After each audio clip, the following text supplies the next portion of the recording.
Abra sua Bíblia comigo em Filipenses capítulo 2. Eu quero falar sobre as 3 humilhações de Deus. Deus se humilhou para buscar você. Há uma humilhação divina. Há uma súplica no coração de Deus que Ele não se conteve. Você fez Deus se humilhar. Dá para você entender isso? O ser humano é a única criatura que foi capaz de fazer o Todo-Poderoso se humilhar. Eu, quando veio essa revelação no meu coração, me assustei. Eu falei, Deus, lógico que é algo que a gente lê, é algo que a gente ouve, mas vai acrescentando mais revelações no coração da gente. Porque a fé vem pelo ouvir, e ouvir pela pregação da palavra. Romanos 10:17 declara isso.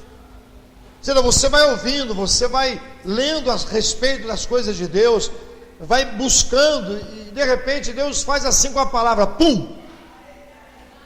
Porque se a palavra não se fizer carne em você, ela não cria vida. A palavra tem que se transformar em carne em você.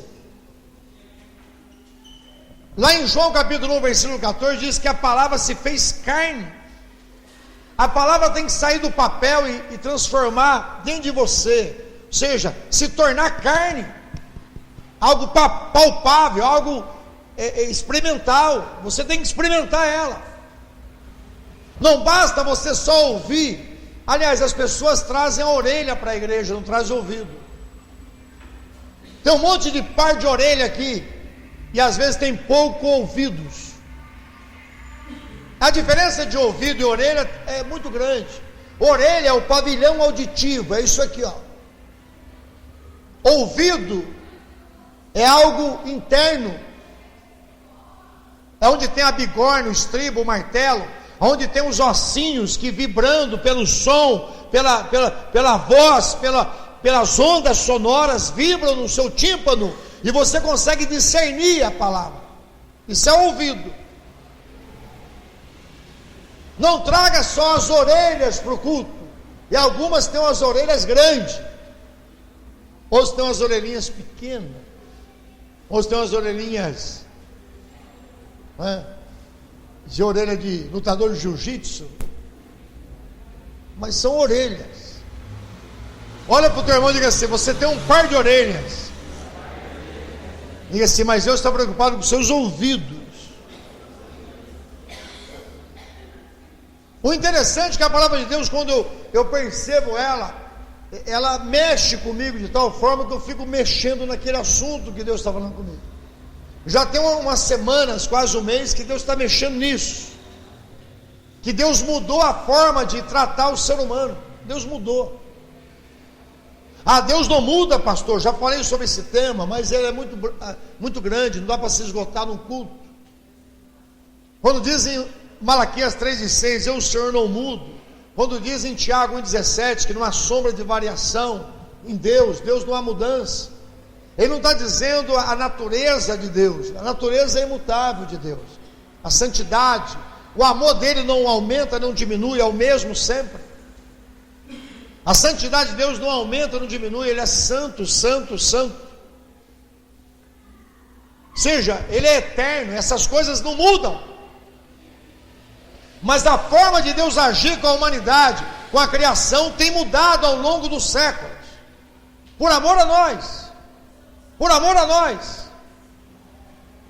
Isaac Newton uma vez olhou para o sol, ele começou a focalizar o sol, porque ele estava em busca dos conhecimentos, devia ser um grande homem, uma grande mente pensante, e esse homem começou a olhar o sol, e quase queimou os olhos.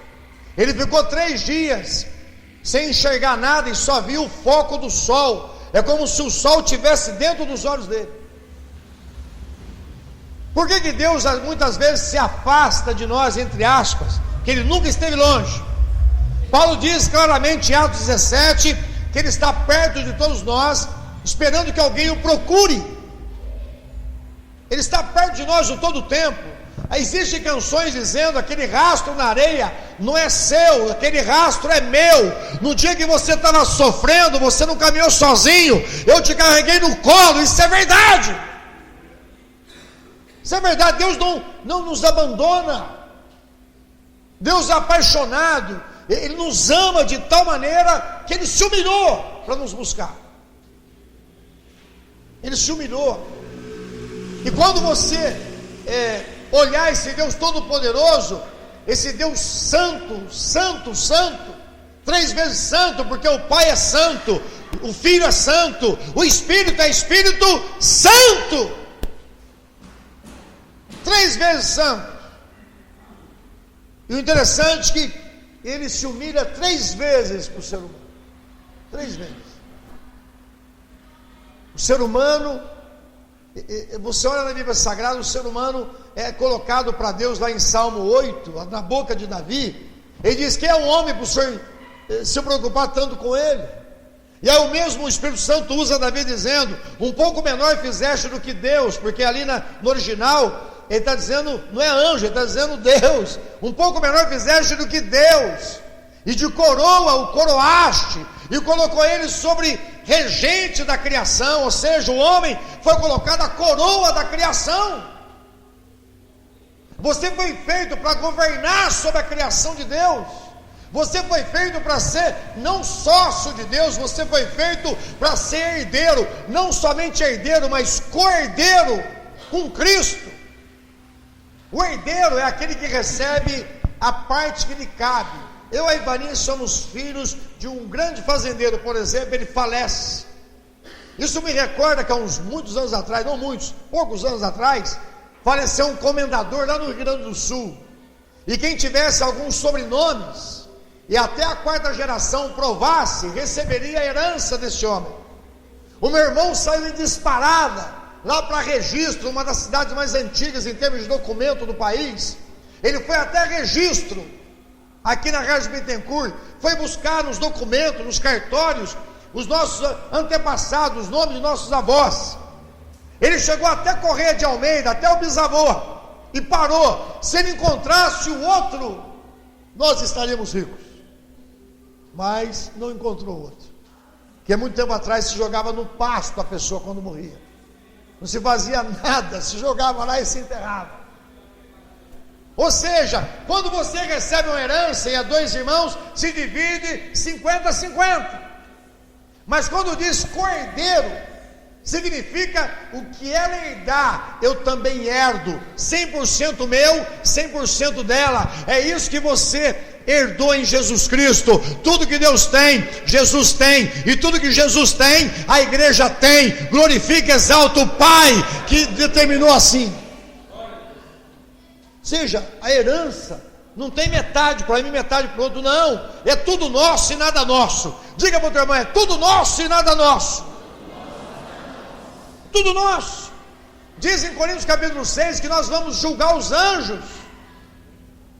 Já imaginou aonde Deus colocou o ser humano? Diz que o homem vai julgar os anjos, e não só os anjos, diz que vai julgar o mundo. Ou seja, a igreja vai estar entronizada no juízo final, e vai estar os ímpios vindo, Jesus no centro, glorificado, e a noiva do lado, reinando com o Cordeiro e julgando essas criaturas. Já imaginou algum parente nosso que não se firmou na palavra, vindo naquele corredor, e você sentado? Você não vai ter sentimento de misericórdia, nem de ódio, nem de vingança. O teu sentimento, sabe qual é? Que você ama tanto Jesus, e aquela pessoa desprezou tanto Jesus, que você não tem mais o sentimento de misericórdia por aquela pessoa. É semelhante quando você ama a esposa, a tal ponto que você não aceita ninguém falar mal dela. É semelhante quando você ama o marido e você não aceita ninguém citar nada do seu marido. Isso é amor. É assim que vai ser na eternidade. O amor é tão grande em relação a Jesus, pelo que Ele fez, pelo que Ele é, pelo que Ele produziu na sua vida, que as pessoas vão ser julgadas e condenadas no juízo final. Aliás, condenadas não, porque já partiram para a condenação quem chega lá. Elas vão ser sentenciadas. Porque quem morre hoje sem Jesus, ela já está condenada. Ela está simplesmente esperando a sentença. E a sentença vai ser dada no juízo final, no trono branco, onde os livros vão ser abertos, o mar vai dar os seus mortos, a terra vai vomitar os seus mortos. E aí você vai me dizer: mas aqueles irmãos que foram queimados, aqueles irmãos que foram devorados por animais, amado, Deus é poderoso de saber onde está as cinzas de cada um, e o corpo será reconstruído, restaurado, para ser sentenciado no trono branco. Até aqueles que foram queimados pelo papado, pelos neros da vida, Deus há de trazer e vai julgar. Quem está compreendendo? Diga assim: Deus e a igreja há um propósito para toda a eternidade. E aqui eu vejo em Filipenses capítulo 2 algo que me incomoda. Eu vejo aqui a humilhação de Deus em 3 situações. No capítulo 2 de Filipenses, acompanha comigo no versículo 5 a seguir: tende em vós o mesmo sentimento que houve também em Cristo Jesus. Só aqui já nos incomoda. Tende em vós o mesmo sentimento que houve em Cristo Jesus. Que sentimento é esse? Ele chorou por Jerusalém. Ele diz: Jerusalém, Jerusalém, que mata aqueles que são te enviados. Quantas vezes eu quis te ajuntar, como a galinha junta os pintainhos, mas tu não quiseste. Mas ai de ti no dia da tua visitação. Ele chorou por essa cidade chamada Jerusalém, representando o povo dele na terra, o sofrimento que viria. E ele estava dizendo: essa geração não entendeu quando eu cheguei, mas ai dela no dia da visitação. O que ela está dizendo em visitação? No dia do julgamento. Deus é um Deus de tolerância, mas isso não quer dizer que Ele vai ficar omisso a vida inteira. Ele vai agir. Diz a Bíblia em Eclesiastes capítulo 8 versículo 11: se demora o juízo, o coração do homem está propenso a cometer o erro. Lá diz assim: por tardar a sentença, o coração do homem está disposto a continuar no erro. Dá uma olhada nas pessoas. Você está falando do inferno, falando que vai vir a tribulação, está falando que vem o anticristo, está falando do arrebatamento. Isso para eles parece loucura. E a Bíblia diz: por tardar a sentença, o castigo, seja o nome que você quiser colocar, o coração do ser humano está disposto a continuar no erro. São semelhantes ao curiango: amanhã eu vou, amanhã eu vou, amanhã eu vou, amanhã eu paro. Parece que me lembra Faraó dizendo isso para Moisés. Deus manda as 10 pragas, e entre as 10 pragas havia a praga da rã, se eu não me engano era a terceira ou a quarta, não me lembro agora. Era o sangue, depois a segunda praga, veio o sangue no rio, depois veio as pragas, veio a rã, empesteou o palácio de Faraó. E aí Faraó chega para Moisés e diz assim: Moisés, faz o seguinte, Moisés, ora para que seja livre dessas rãs, e amanhã eu deixo vocês livres. Aí Moisés fala: escuta, mas você vai... Não, amanhã. Diga assim: esse espírito de Faraó, diga para alguém: tem que sair de nós. Amanhã eu mudo de vida, amanhã eu tomo uma nova postura, amanhã eu começo a fazer tudo novo, amanhã eu começo a ler a Bíblia, amanhã eu começo a me consagrar. Não é amanhã, meu irmão, é hoje, é agora, é nesse momento que você tem que ter pacto com Deus. Amanhã eu começo uma nova vida, amanhã eu vou reestruturar a minha vida, amanhã eu vou realinhar os meus pensamentos, amanhã eu vou levantar um propósito. Não, é agora. Hebreus capítulo 3 diz: se hoje ouvir a voz do Senhor teu Deus, não endureçais o vosso coração, como fizeram na provocação do deserto, e pereceram por serpentes terríveis. Hoje, diga assim: Deus é o eterno hoje, Ele é o presente pleno. Deus é o presente pleno. A eternidade, irmãos, não tem passado, não tem futuro, é o presente pleno. O tempo é apenas uma criação de Deus para a sua criação gloriosa, que é o ser humano. O tempo só existe na terra, o tempo só existe no meio da humanidade. O tempo é algo que Deus criou para os seres humanos, para esse período. E nesse período, você não sabe o que vai acontecer lá na frente, se você não conhece o plano de Deus. Mas se você conhece o plano de Deus, todo joelho vai se dobrar, toda língua vai confessar que Jesus Cristo é o Senhor do Senhor e Rei dos Reis. E aí você me fala, então todos serão salvos? Não, confessar não quer dizer que é salvo. Alguns vão confessar porque serão obrigados pela glória de Deus. Virão rastejando. Satanás, os seus demônios, os ímpios que abominaram a Jesus, que blasfemaram o Evangelho, eles virão rastejando diante daquele que a glória excede. E eles vão dizer com os lábios dele: Tu és o Senhor do Senhor verdadeiramente. Deus vai fazer convicto o pecador. O pecador vai ser convicto realmente que ele merece o castigo. Ele vai falar com a boca dele: eu mereço estar aqui, porque eu tive oportunidade, eu tive momentos, o Senhor abriu os céus para mim, o Senhor tocou na minha vida, em várias áreas da minha vida, mas eu não quis o Senhor verdadeiramente. O ser humano é inesculpável, e aqui diz que é para ter o mesmo sentimento que teve em Cristo Jesus.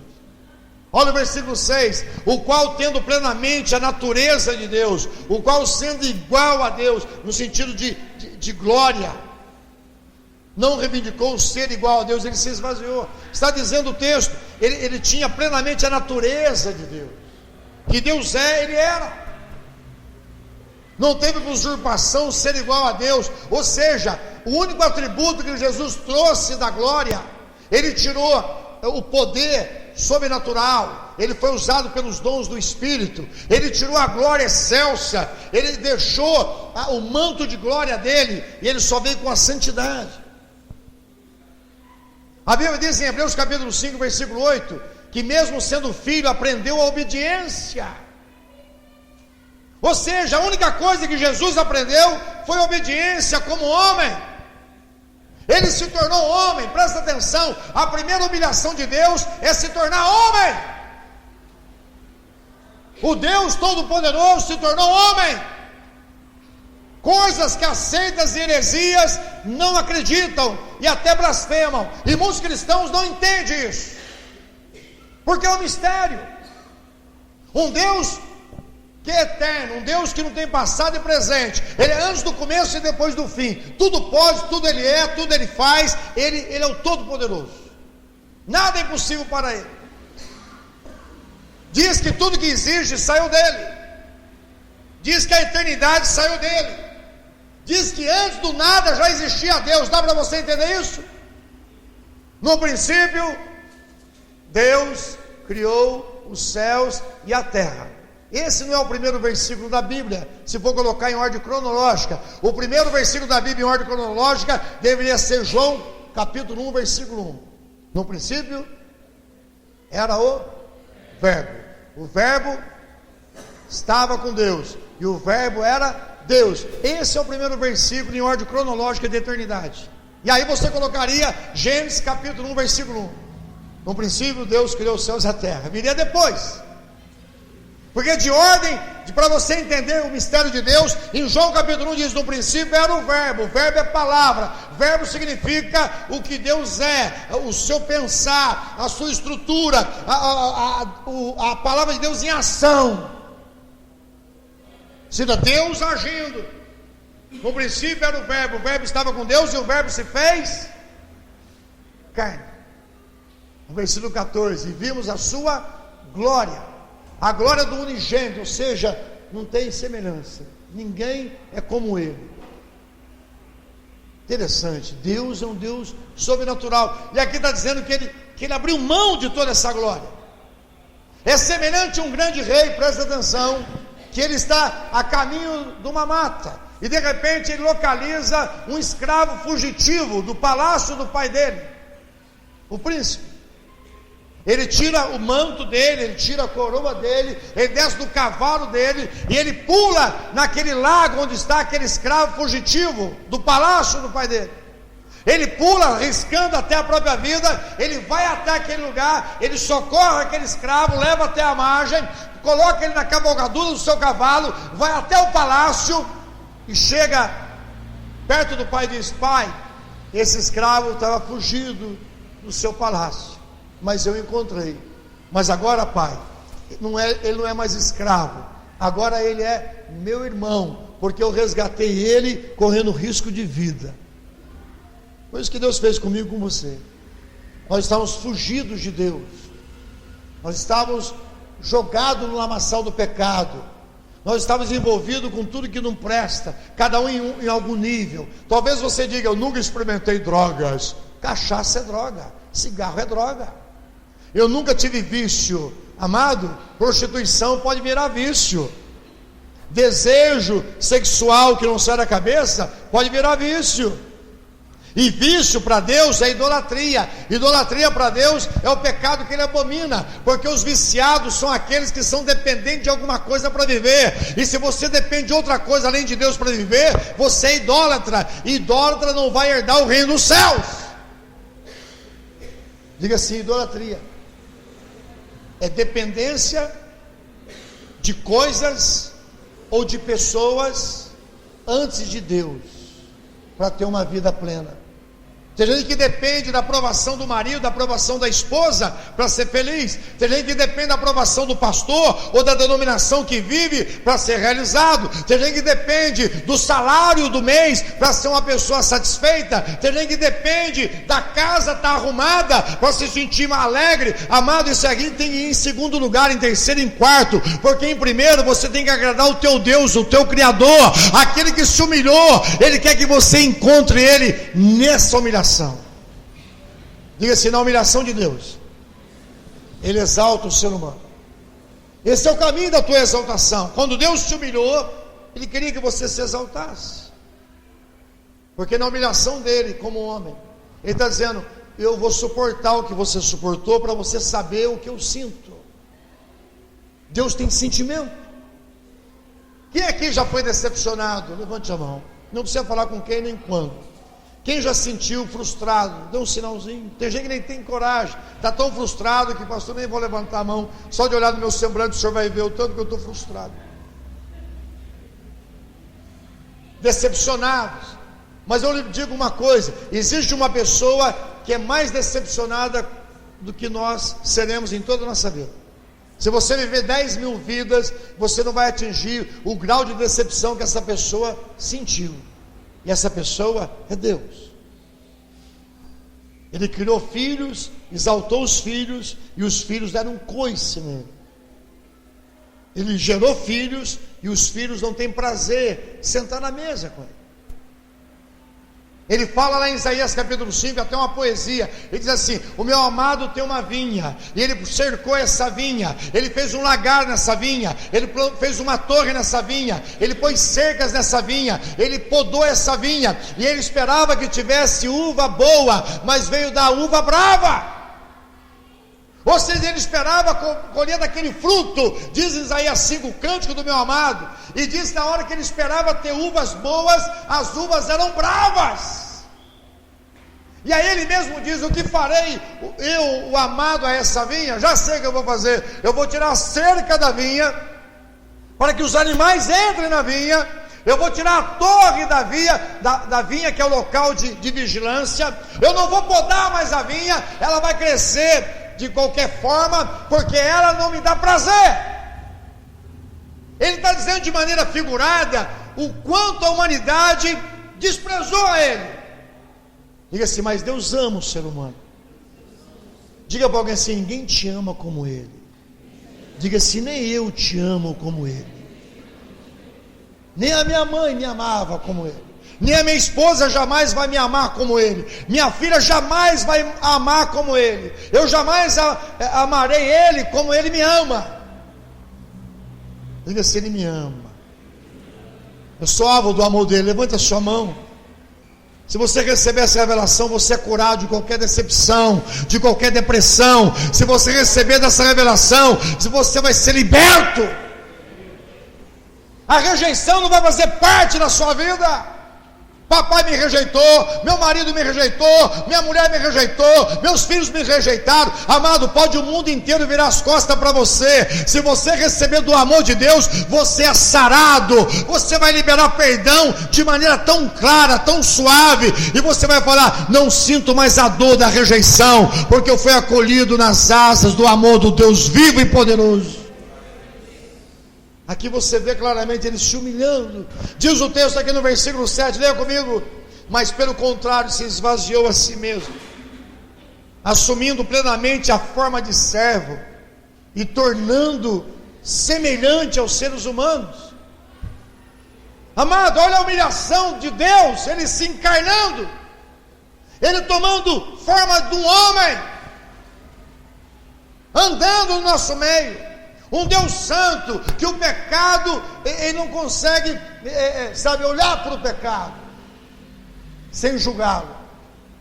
Ele veio na terra do pecado, uma terra que Adão entregou na mão de Satanás, e os filhos de Adão e Eva continuam entregando na mão de demônios. Pais que estão entregando filhos na mão de demônios, pais que estão abrindo mão da educação dos filhos e colocando babás eletrônica, ou então enchendo de brinquedo o filho e deixando o filho a Deus dará, sendo criado por uma sociedade totalmente perdida. As escolas nossas estão ensinando agora, sabe o que? Ideologia de gênero. Eu recebi de um deputado na minha casa que as escolas estão ensinando agora ideologia de gênero. E vai ser aprovado ou não, depende de cada cidade, porque era para ser uma lei do estado inteiro, do país. Mas eles pleitearam, então agora cada cidade vai dar conta da forma como deve ensinar os filhos. Preste atenção, os vereadores vão ter até um prazo aí para fazer uma votação. O que é ideologia de gênero, pastor? Vou te explicar. Uma criança até os 14 anos e tem a forma masculina, tem o seu pipi, tem um corpo de menino, se ele quiser ser tratado como menina, ninguém pode forçar, ele pode escolher o gênero que ele quer transitar. A menina que tem um órgão feminino, tem a genitália feminina, ela pode escolher o gênero que ela quiser transitar, e ninguém pode dar palpite. Você já imaginou? Já existe nas escolas agora a opção, se a menina quiser usar o banheiro do menino e ela tiver intenções masculinas dentro dela, e ela falar que ela deseja outra menina, no sentido de desejo mesmo, de apelação, ela pode usar o banheiro masculino. Ou seja, está acontecendo no nosso país, debaixo dos teus olhos, igreja. E você não conversa com teu filho sobre isso, e você não abre os olhos do teu filho, do teu neto, do teu sobrinho, seja quem for. Ideologia de gênero, ou seja, existem formas de famílias hoje em dia que ninguém pode negar, que a família agora não é mais papai e mamãe, pode ser quem for. 2 homens, 2 meninas, assim como 2 irmãos é uma família, então pode ter agora um homem e um outro homem, é uma família. Sim.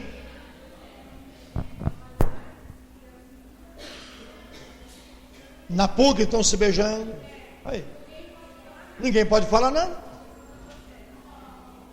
A família, presta atenção, os cristãos estão falhando, a igreja que eu e você estão falhando. Você está vivendo uma vida omissa, uma vida dormente, está em coma, não abre boca para nada, só abre boca para o lado carnal, material, só quer obter coisas, só quer ter uma casa, ter um carro, só quer ter eu cuidando da minha vida, o resto que se lasque. Tem gente morrendo debaixo do seu nariz, e você olhando para o seu umbigo. Menininhas de 5 anos estão erotizadas, garotinho de 5 anos já está erotizado, está sendo ativado por outras pessoas, e você está omisso.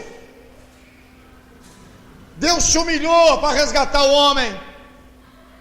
Eu tenho que trabalhar, não dá tempo, é a mulher que cuida. Não, papai e mamãe é responsável dos filhotinhos. Não é obrigação só da mulher, não. Papai plantou a semente, é responsável. E aliás, eu vou te falar uma coisa muito séria: quem ativa a sexualidade dos filhos é o pai. É o pai que ativa, no sentido de mostrar o caminho certo. Mas os pais não conversam sobre isso. Porque eu vou conversar isso com meu filho, não. Então a pessoa lá fora vai conversar. Onde já se viu, a mãe tem que ativar a vida sexual do menino. Está errado. O menino conta segredo sexual para a mãe e não conta para o pai. Está errado. Porque a mãe também não trabalha para empurrar o filho para o pai. Deus se humilhou. E nós não queremos nos humilhar. Deus se humilhou se tornando um homem limitado. Ele veio como um homem limitado. Ele dependeu do Espírito Santo, presta atenção. Até os 30 anos, ele carpinteiro, aprendiz de carpintaria com seu pai adotivo, José, assumiu toda aquela situação que você sabe. A mãe, o corpo gerado dentro de Maria, ou seja, Maria cuidou do Filho de Deus.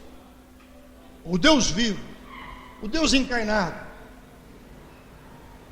sem pecado, com 30 anos, ele depende do Espírito Santo para fazer a obra, porque 30 anos era a idade da maioridade naquele tempo.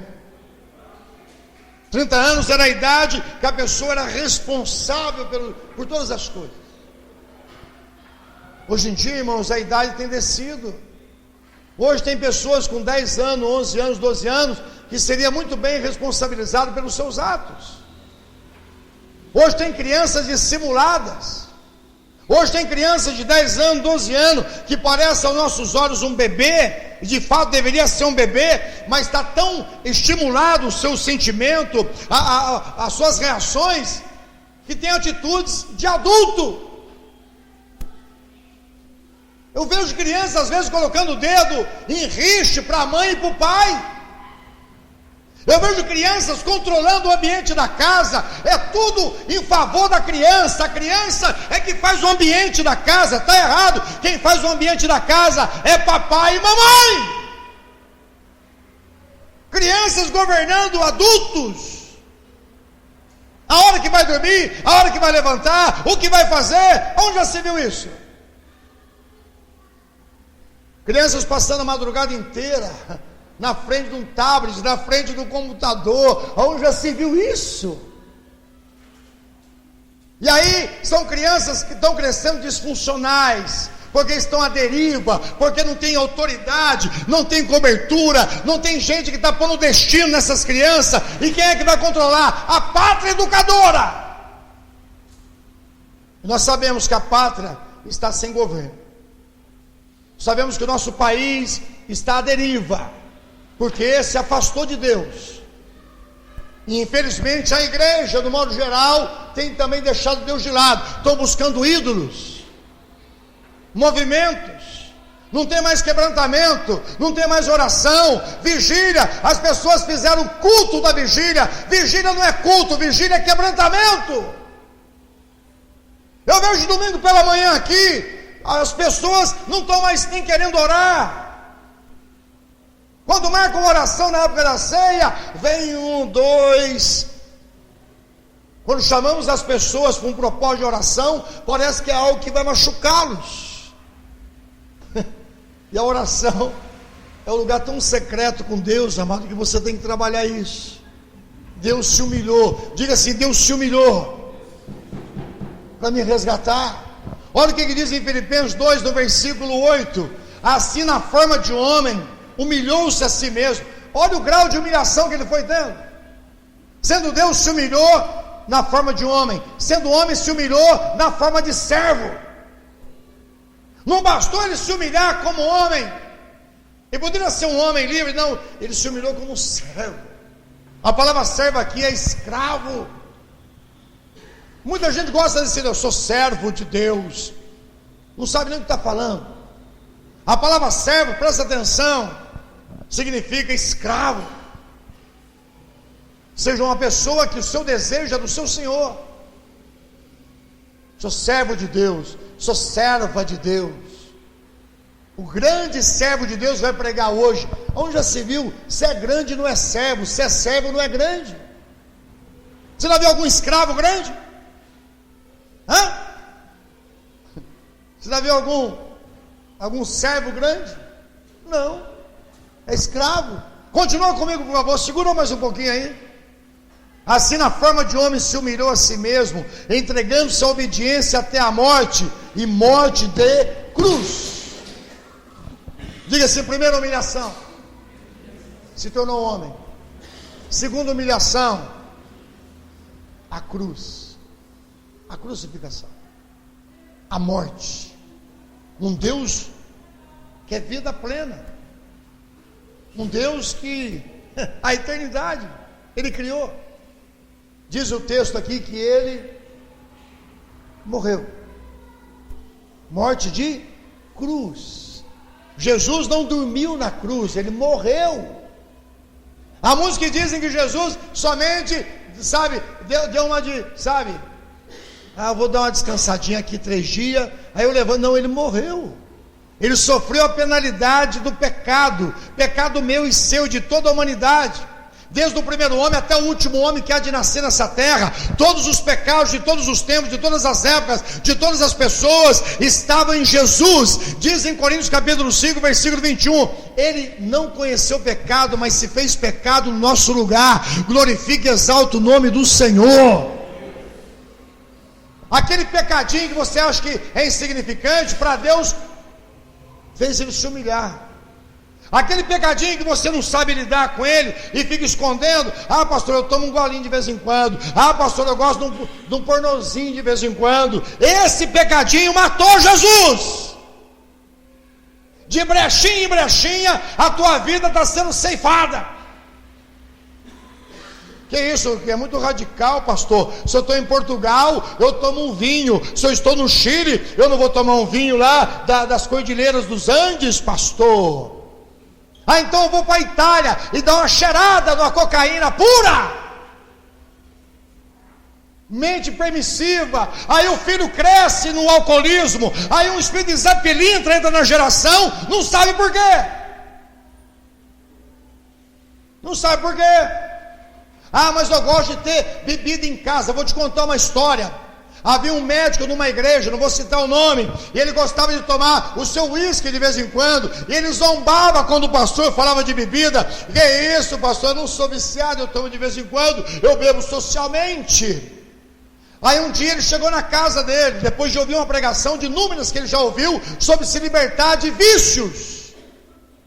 Ele chegou na casa dele, estava sentado na sala, a menininha dele, de 10 anos, entrou balançando para lá e para cá, ele não entendeu nada. Ele chegou perto da menina e viu que a menina estava com hálito de álcool. Ele perguntou para a menina: o que está acontecendo contigo? Falou: pai, eu bebo tudo que o senhor bebe. Eu estou imitando o senhor. Aí ele parou daquele vício desgraçado. Quem está em Cristo, nova criatura é. As coisas velhas se passaram, se fez tudo novo. A Bíblia diz que por causa de vós eu me santifico. Jesus santificando por causa dos filhos dele. Eu tenho que me santificar por causa da minha filha. A minha carne pode até desejar, mas é confronto contra Deus. Eu vou ter que abrir mão. Os pais não abrem mais mão para isso. Os pais brigam, os pais dilaceram um ao outro perto de filhos. Os pais se agridem verbalmente, facialmente. E aí você vê uma geração que não quer casar.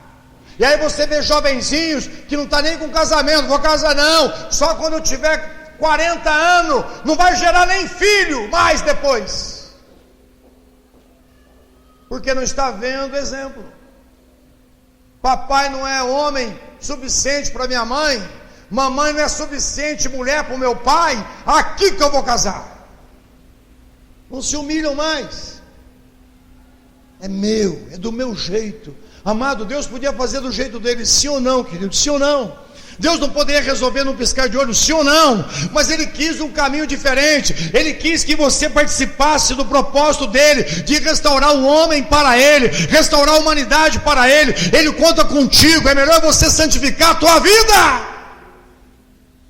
Eu sei que isso choca, isso parece quadradiço, parece que isso não existe mais, essa pregação. Agora, a pregação é: não importa o que você fez, Jesus conhece Importa o que você fez, sim. Importa sim, para Deus importa. Quem está compreendendo? Deus está preocupado com você. Qual é o seu caminho? Quais as suas escolhas? Quais os seus desejos? Porque Ele se humilhou para que você restaurasse a comunhão com Ele.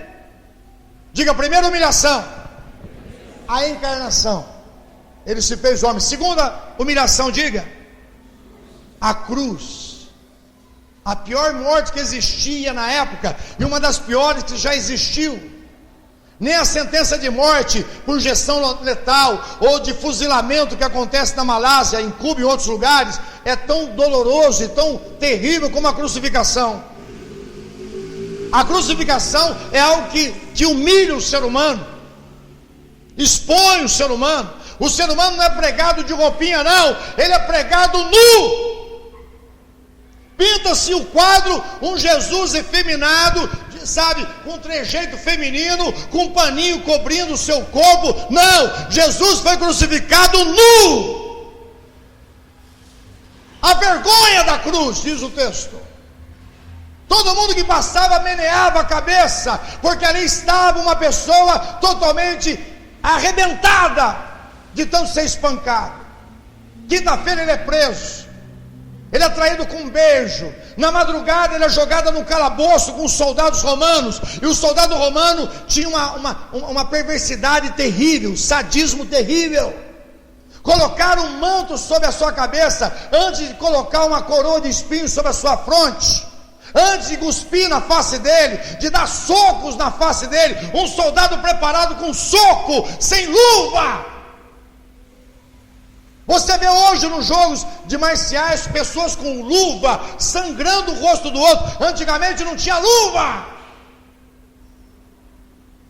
Colocou-se uma coroa de espinho, pôs-se um pano com guspe no rosto, pegou-se um caniço, bateu sobre a sua fronte, rasgou a sua fronte, e perguntaram sadicamente: quem é que te bateu? Tu não és o Messias, descubra quem é que te bateu. E ele não abriu a sua boca, diz o texto de Isaías 53, como a ovelha muda, ele foi diante dos seus tosqueadores, não abriu a sua boca, se humilhou. Deus se humilhando, Deus se oferecendo. É como se Deus estivesse dizendo: eu te amo tanto que eu sou capaz de me humilhar por você. Um texto que me chama a atenção, Salmo 40. O que diz o Salmo 40? Quem lembra? Esperei com paciência no Senhor. Continue. Ele ouviu o meu clamor, se inclinou para mim. Se inclinou. A palavra inclinar no original ali é graça. Graça é o Todo-Poderoso se inclinar. Graça é o mais forte se inclinar para o mais fraco. Graça é aquele que pode, ele ceder para aquele que não pode. Trata o teu marido com graça, trata a tua esposa com graça, trata as pessoas do bairro com graça, trata o pecador com graça. Dizem Jó, deveria ter compaixão até daqueles que se desviaram. Tem pessoas que não têm compaixão.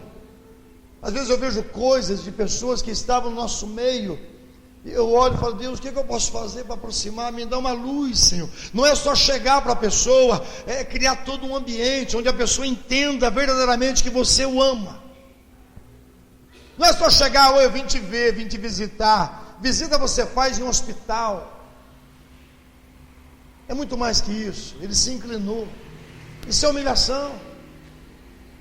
Diga assim: segunda humilhação, a crucificação. A terceira humilhação, nós vamos terminar, porque as horas vão embora, e você está olhando o relógio, e você está preocupado para chegar em casa. Não discordo disso.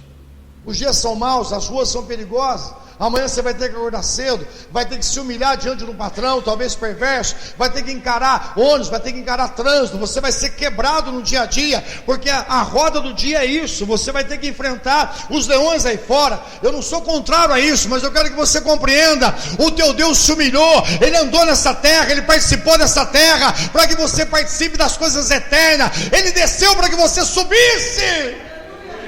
Ele veio morar na tua casa para que você tivesse direito de morar na casa dele. Glorifica e exalta o nome do Senhor. O grande, o maior, o todo-poderoso se fez pequeno para que você fosse conhecido na presença dele. Diz lá em Hebreus capítulo 2 que ele se tornou semelhante a nós e não tem vergonha de nos chamar de irmão. Ele não tem vergonha de ser semelhante a nós. Então quando você sofre, ele sabe que é o sofrimento. Quando você é desprezado por alguém que você ama, ele sofre, porque ele já sofreu isso antes de você. Diz a Bíblia que o Cordeiro foi morto antes da fundação do mundo. Ou seja, antes de criar o mundo, numa eternidade que eu e você não entende, Jesus já tinha morrido. Vai entender isso.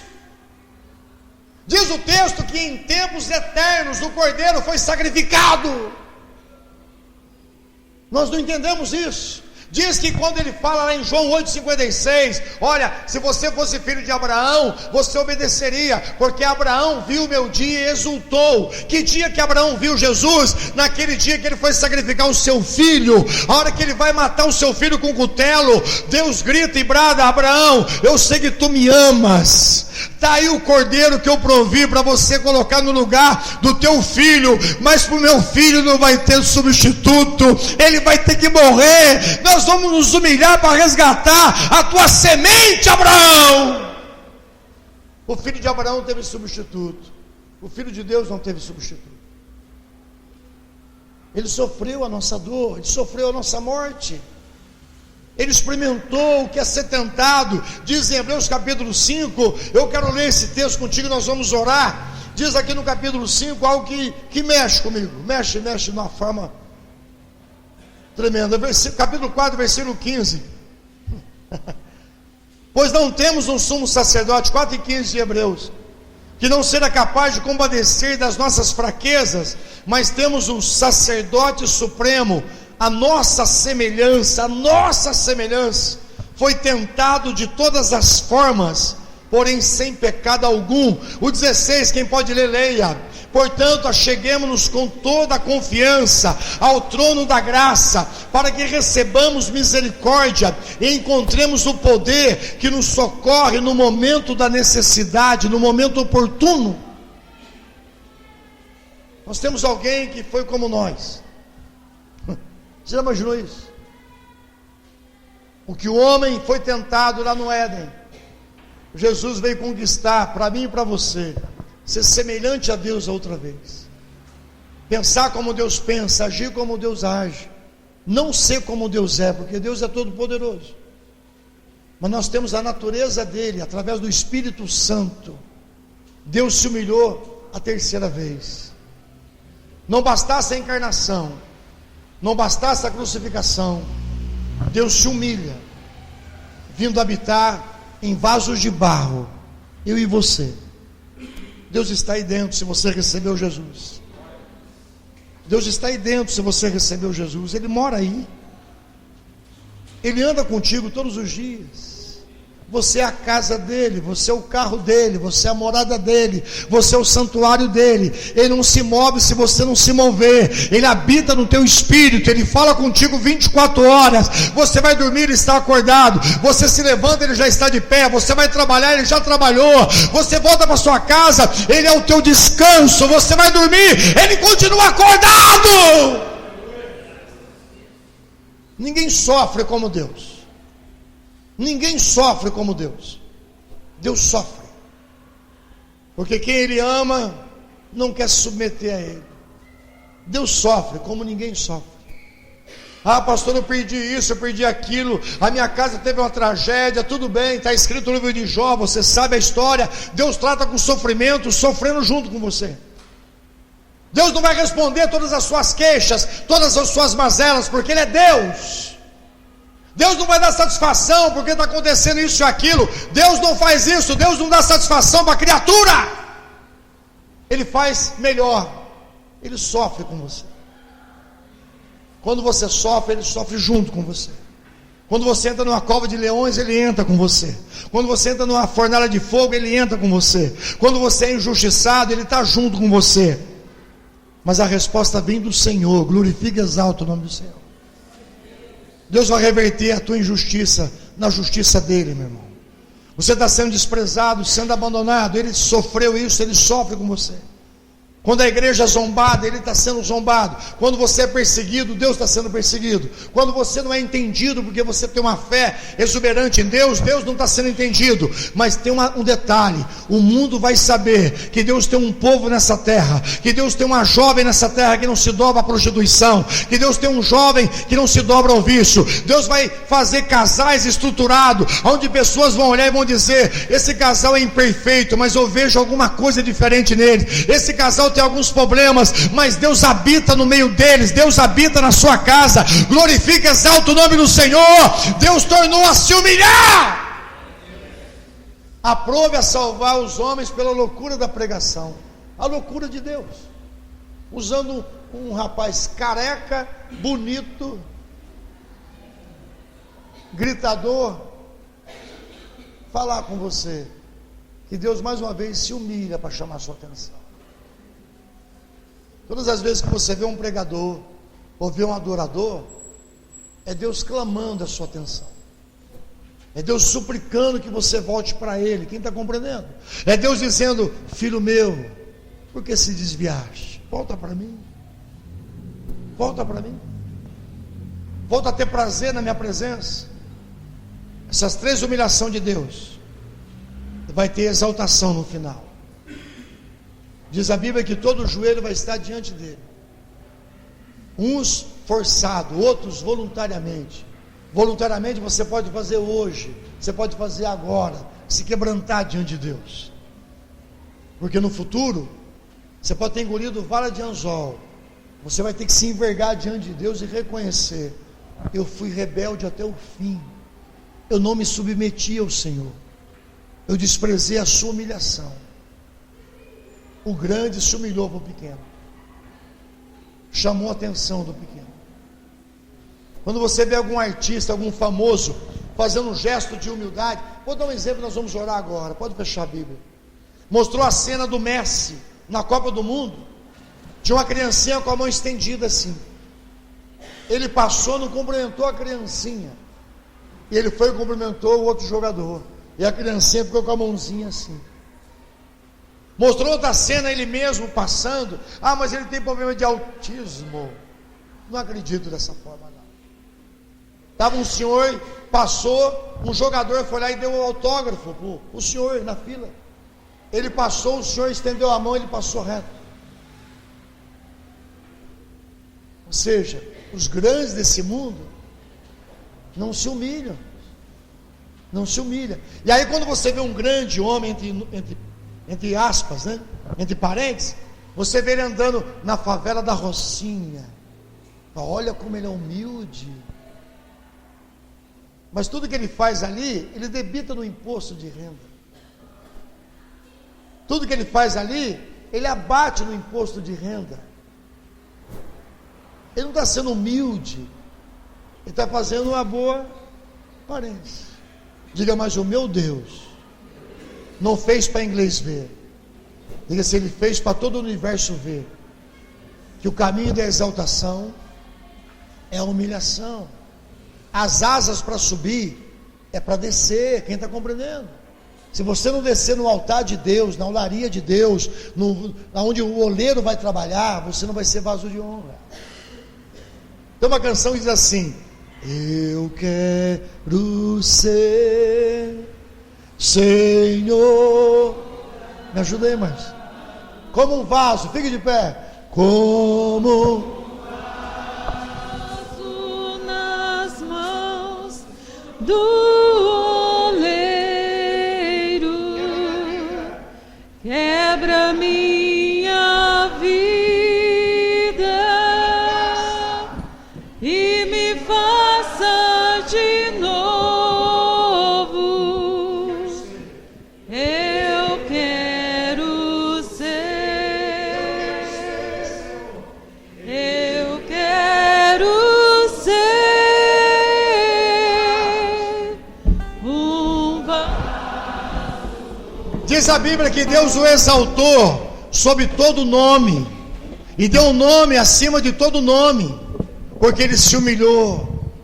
Os degraus da humilhação, irmãos, não vão comparar os degraus da exaltação. Talvez você está dizendo, mas eu estou me humilhando muito. Amado, se você está fazendo de coração, presta atenção. O teu Deus vai te exaltar. Ele vai coroar a sua vida. Ele vai falar para você face a face. O caminho que eu fiz, você fez. Por isso você é honrado. Glorifica e exalta o nome do Senhor. A pessoa não reconhece o que eu faço, a pessoa não liga para mim, a pessoa que eu mais amo me virou as costas. O teu Deus que te ama tanto não virou as costas para você, e você muitas vezes vira as costas para Ele. Feche os teus olhos e o adore. O adore. Um minuto, o adore. O adore. O adore. Ele se humilhou. Ele se humilhou. Ele se humilhou, ele se humilhou, ele se humilhou, ele se humilhou.